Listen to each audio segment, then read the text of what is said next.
Falling Down is one heck of a movie, like Office Space meets Taxi Driver. I watched the picture for the first time last year, and it really spoke to me.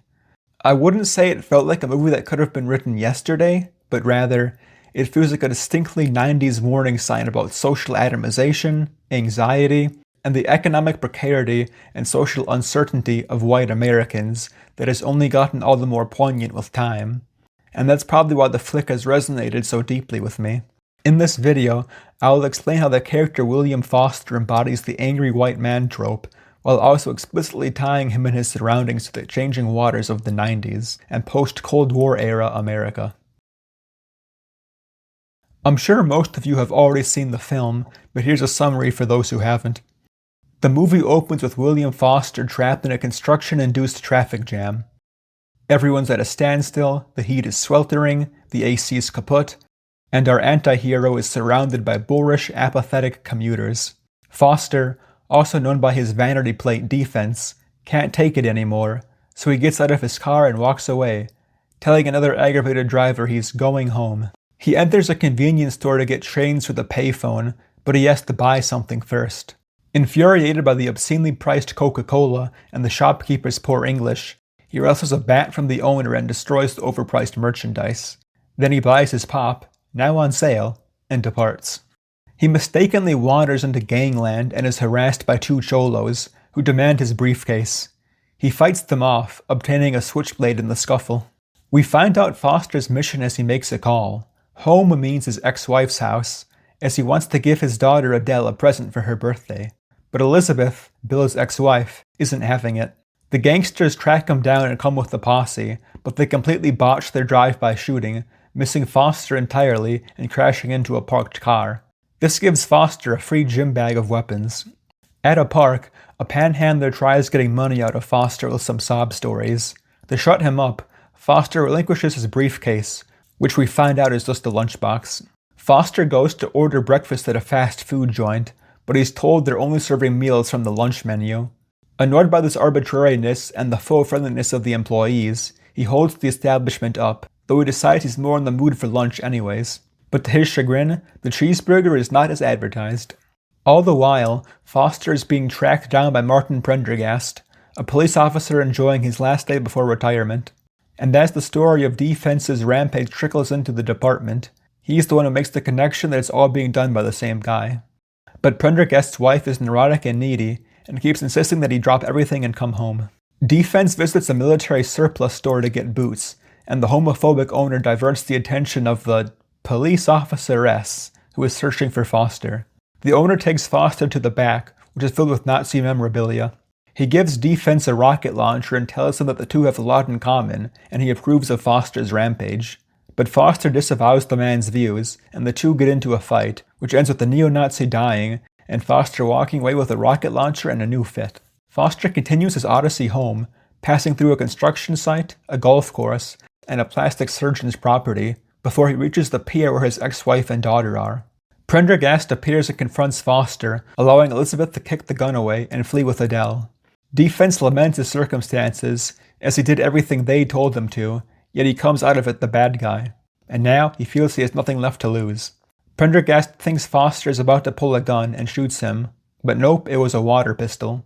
Dying, Foster falls into the ocean. Prendergast stops by Elizabeth's house and tells her to keep the birthday party going as planned. And, encouraged by his work today, he confides in young Adele that he's going to remain a cop against his wife's wishes. The film ends. The two keys to unlocking the meaning of this movie are, in my opinion, the 90s and angry white men. The 90s was that tumultuous and transitional era from which the story emerged, and the angry white man is that curious sociological term that might just fit Defense like a glove. What's hot? Hot Wheels convertibles. Okay. Now you can change a street car into a fast race car. Cool. I've dreamt of giving you this. I can't believe it's not butter. I can't believe it's not butter is still the only spread flavored with real sweet cream buttermilk for a fresh butter taste. As LA changes, you can depend on Hal Fishman. Channel 5 News at 10. Introducing the G. A lot of us view the 90s through rose-tinted glasses. The United States won the Cold War. The economy was booming. Bipartisanship was still alive in Congress. The internet promised to connect strangers and spread values like democracy and open access across the globe. In 3 words, that decade was optimistic, simpler, and cool. But falling down reminds us that for many, this prosperity was an illusion. Cultural and economic fissures were rupturing beneath the surface, and for millions of Americans, it was a pretty lousy decade.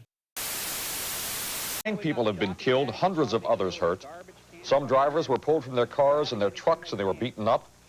Stores were torched and looted. As the production was being filmed, the 1992 LA riots were sweeping across the city of Angels.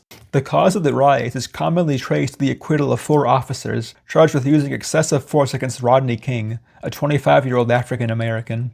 The altercation was caught on camera and elicited widespread public condemnation, even from Republican President George H.W. Bush, who called the footage sickening and outrageous. On the night of the verdict, the riots began. But other incidents contributed to the violent uproar as well, such as the death of Latasha Harlins, who was killed by a Korean shop owner for assault and suspected shoplifting. Soon Ja-do, the shopkeeper in question, was found guilty by jury of voluntary manslaughter, but the judge gave her what many considered a lenient sentence, prompting outrage from LA's black community. Altogether, the 5-day riots claimed over 50 lives and upwards of $1 billion in property damages. Many of the instigators targeted the businesses of Koreatown, owing to Korean-American African-American racial tensions over Harlan's death. And as the LAPD was more invested in protecting the affluent white neighborhoods, Koreans were largely left on their own, forcing many to take up arms to defend their properties.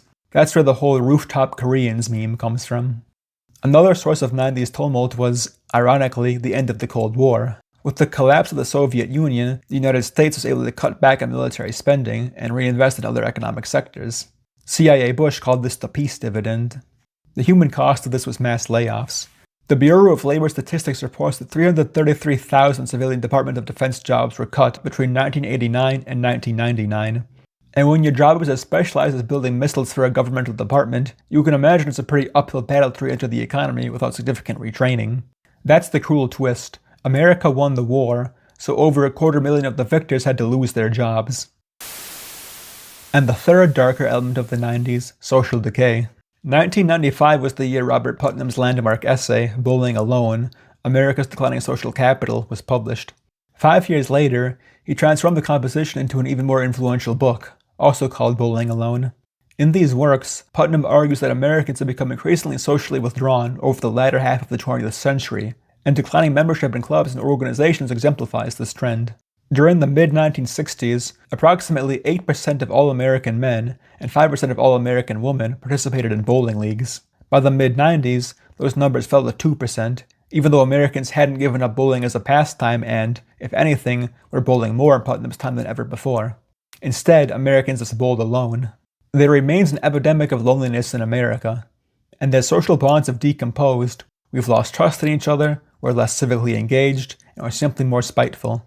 That was clear even in the 90s, the decade which brought us the Oklahoma City bombing, Columbine, Waco, and the divisive rhetorical tactics of politicians like Newt Gingrich, which have proven instrumental in spawning the modern-day culture war.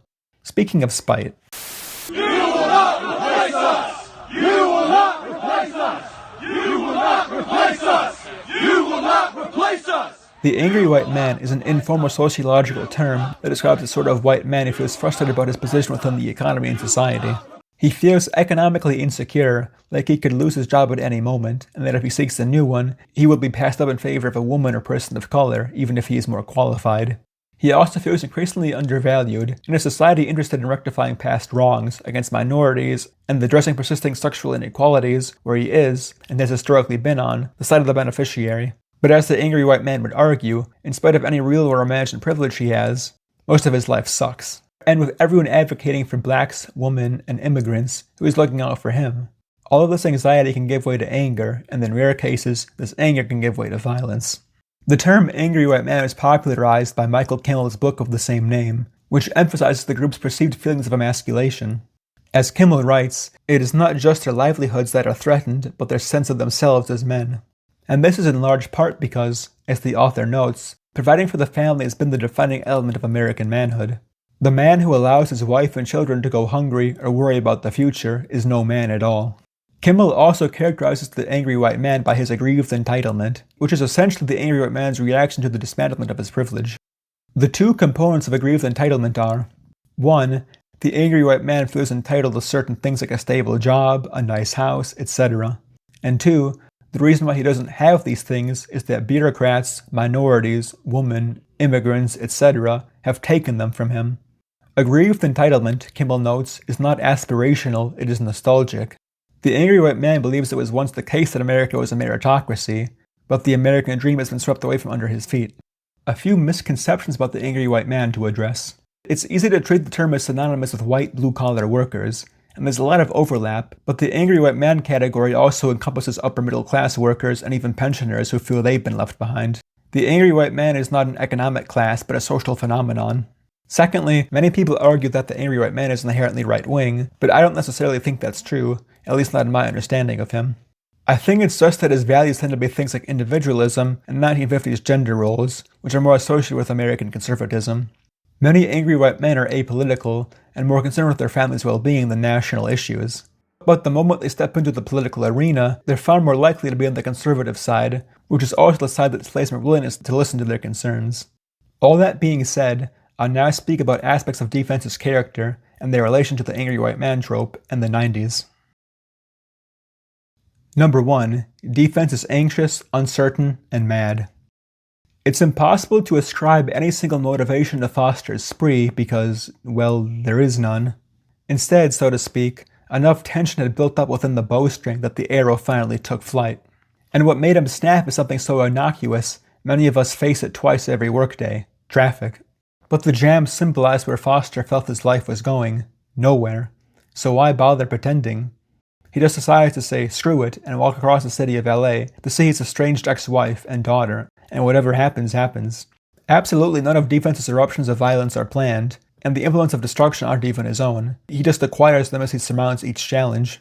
At its simplest, the movie is a string of one man's overreactions to routine annoyances, but how much Foster overreacts is largely unpredictable, bar the obvious crescendo of violence. Prendergast asserts that Foster is going to kill his ex-wife and daughter, but I don't even think that was his full intention. I think he would have tried to reconcile things in his own aggressive way, and when something inevitably went awry, his unbalanced psychology would have prompted him into killing the two. And it's true, Defense tells Elizabeth over a phone call that it's legal in some parts of South America to kill your wife if she insults you. This is a loose reference to honor killings and the concept of a crime of passion, where a killing committed over the sway of an intense emotion is treated differently than a premeditated murder. Saying you would kill someone in a crime of passion is itself a contradiction, since that clearly suggests some planning. But to me, the exchange evinces Foster's psychological deterioration. In the end, he doesn't even approach his ex-wife or daughter with his gun out, and he does display genuine affection towards Adele.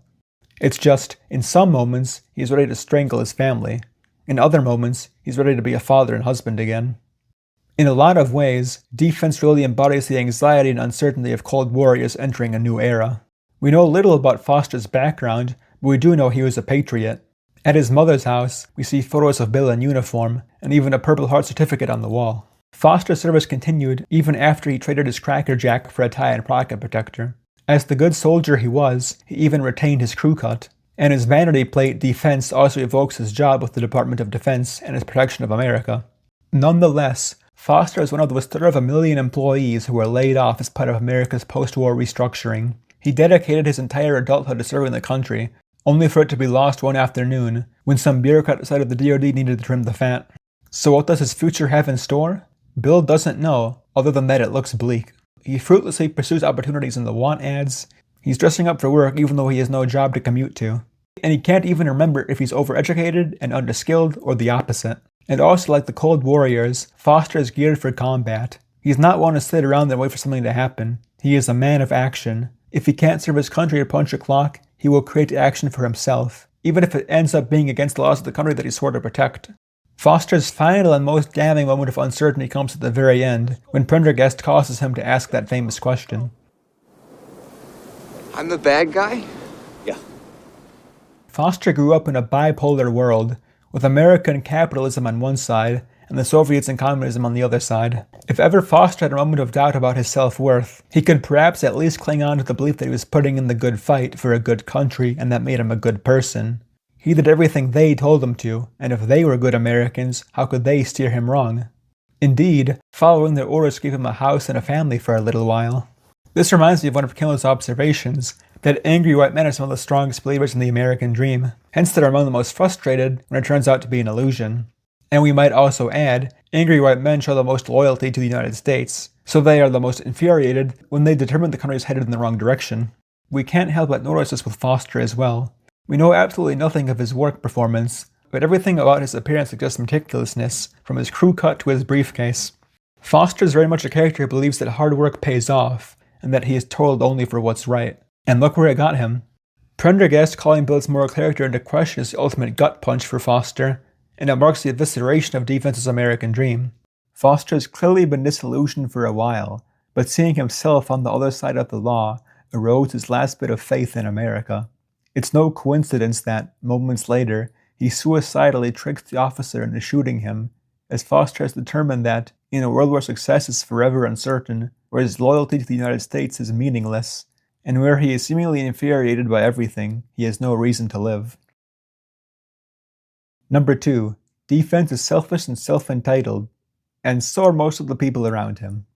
Foster is a curiously relatable character, and in large part because the annoyances he faces are relatable.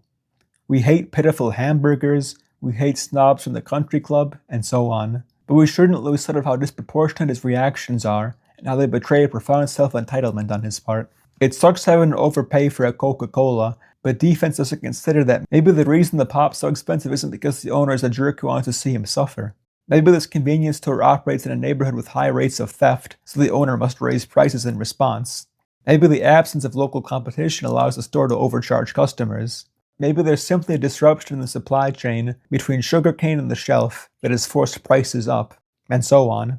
The point is, prices aren't set by Bill Foster, nor even exclusively the shop owner. Stemming from his inability to see the greater picture, he acts like the high price of the pop is solely the owner's fault, which gives him a tangible subject to rage against and do harm to, and save himself the trouble of considering maybe capitalism goes beyond individual actors. That Foster pays for his Coke also shows that this isn't just a matter of him sticking to his principles. It reminds us that economically, Foster is still doing decently. He doesn't have to worry about not having a roof to sleep under, he can own a car and pay the insurance on it, he can buy a fast food meal now and then, etc. And Foster comes into the store looking for change, but we see him using a payphone in the prior scene. If making this call was so important, why didn't Foster do it the right way the first time, and spare himself the need to get more change in the first place? And since he didn't even walk in to buy a pop, why not buy something cheaper? Really, he fears he has gotten the short end of the stick for so long, he finally decides to become completely obstinate, refusing to compromise on anything. If he doesn't get his way, he can and will throw a violent tantrum. If you ask me, Defense's ultimate act of selfishness is his suicide by cop. As Prendergast reminds him, what makes him special, what makes his life worth living, is his daughter. But for Foster, the prospect of having to watch her mature from prison is too depressing. He would rather die and leave his daughter fatherless than be separated from her by bars. Foster's decision to end his life over this is one of his most deplorable actions. Any good parent will do whatever it takes to nurture their child's growth, no matter how small the impact is. And anyone who takes on the call of fatherhood, yet who so casually and thoughtlessly shirks this responsibility, has done something selfish to an extreme degree. The scene proves that Foster's family was lesser to him than his ego. But Foster is not unique for being selfish in this film. He's just a uniquely selfish person among other self-absorbed characters. Falling Down's LA is cruel and unsympathetic, and most traces of a community have evaporated. It's the world of Putnam's nightmares. We see the homeless and HIV-positive person sharing a park with frolicking children, while golfers carelessly play their 18 holes and plastic surgeons can afford sprawling homes. We see a panhandler shamelessly lie to Foster over and over, a store owner needlessly berate his own customers, and a police captain disparage an officer for not being foul-mouthed enough. This is the country that won the Cold War. This is the apex of economic and social success in the modern age. This is the soil that grew William Foster, and can any of us really be surprised he turned out the way he did? He's living in a dog-eat-dog world where people are deceptive and nasty, and it seems like you can't even lean on your own family for support. And then another cruel twist, Foster's very selfishness has precluded him from observing the structural factors at fault. The homeless seem as much of a blight to him as the wealthy, for he can see no further than his own struggles. Defense's selfishness and self-entitlement also bring us back to the angry white man. One pertinent example Kimmel brings up of the angry white man's self-entitlement is that phrase we often hear in one form or another, "A black woman stole my job." And Kimmel asks the audience and the aggravated white men he interviews, what makes us say my? Why does the job belong to me as opposed to the hundreds of other people applying of all colors? For Kimmel, it points to the angry white man's sense of entitlement, that the world owes him a nice job. The random shopkeeper owes him a reasonably priced Coca-Cola. The fast food joint owes him a quality hamburger and on-demand breakfast. Instead of setting his sights elsewhere, he doubles down and causes violence until the others give in to his desires. I also want to draw attention again to Kimmel's concept of aggrieved entitlement. Remember, that's entitlement that's nostalgic, not aspirational. And indeed, Foster is the backwards-looking kind of angry and selfish. Nostalgic for when prices were lower, he had a stable job, and a wife and daughter under his command. As Kimmel notes, this line of thinking serves to justify acts of vengeance, and it also simply keeps people from moving forward. If you're stuck brooding in the past, how can you expect to build yourself and your loved ones a better future?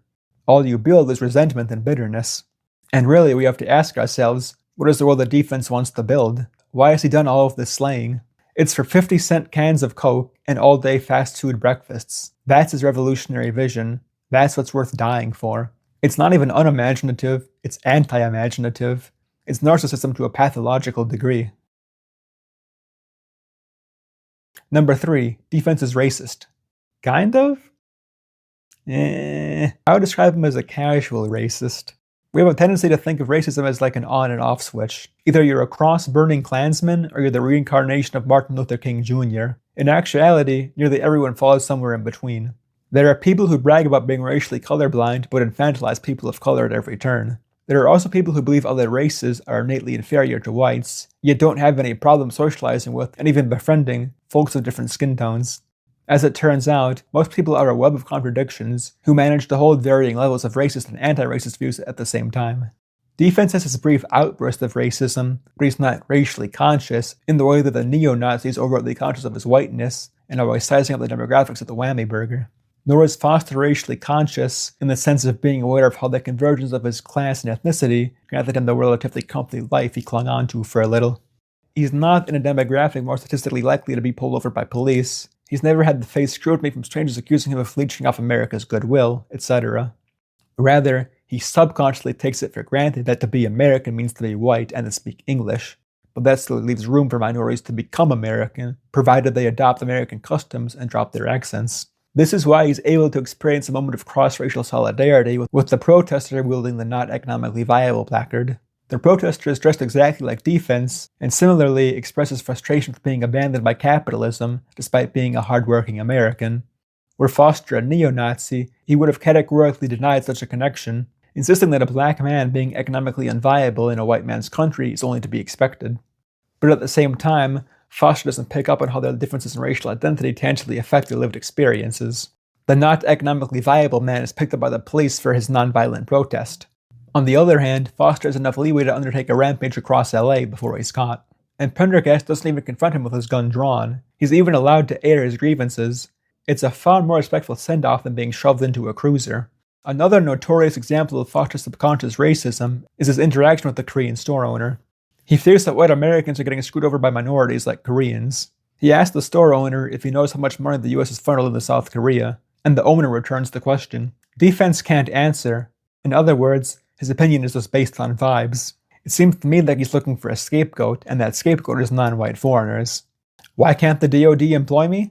It's because those ungrateful South Koreans are suckling the government teat. And of course, this plays into the narrative that white Americans are independent and hardworking, yet the tax dollars are going to fund undeserving minorities and foreigners. And then we have Bill's animosity towards the store owner for making him buy something instead of breaking chains out of the register.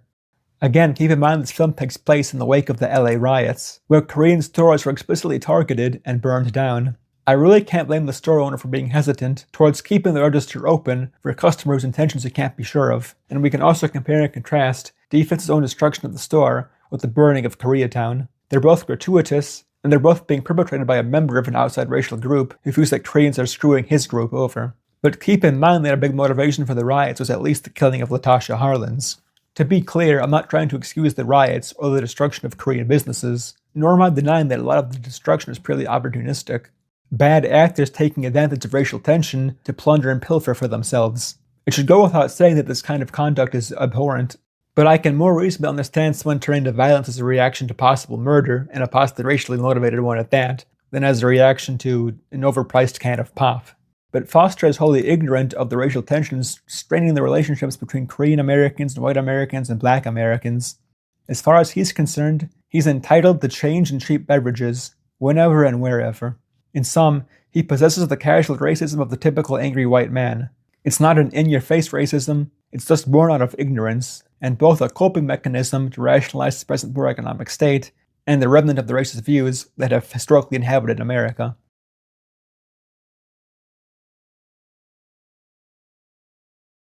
Defense is a broken vestige of a more optimistic and ordered America, as well as the archetype of the angry white man trope. He embodies the uncertainty of an America struggling to rediscover its destiny after the Cold War, and the social atomization and underlying racial tensions of the 90s. And like the angry white man, he roars for his future and displays immense self-entitlement and selfishness, while remaining clueless as to the misfortune of those around him, which often surpasses his own. As such, I would not call Falling Down a prophetic film. It's more akin to a weatherman telling us to take heed of next week's storm, and when the deluge hits, we're all scrambling, struggling, and asking ourselves, how did we not see this coming? If I have one criticism of the film, it's that, as multidimensional as Defense and Prendergast are, every minor antagonist Foster encounters is a cardboard cutout. The panhandler, who begs for food while eating. The neo-Nazi, who tries his darndest to insert a slur into every bit of dialogue. At times, the movie feels more like Foster's projection of the world than what's actually happening. It forces us to see the humanity in Defense, but only through depriving it from almost every antagonist. And maybe that's why people are able to watch the film and conclude Foster was an honorable, praiseworthy character. But make no mistake, Falling Down is a rich portrait of a country and a people that exited the Cold War victorious, yet entered the 21st century broken, confused, and frustrated.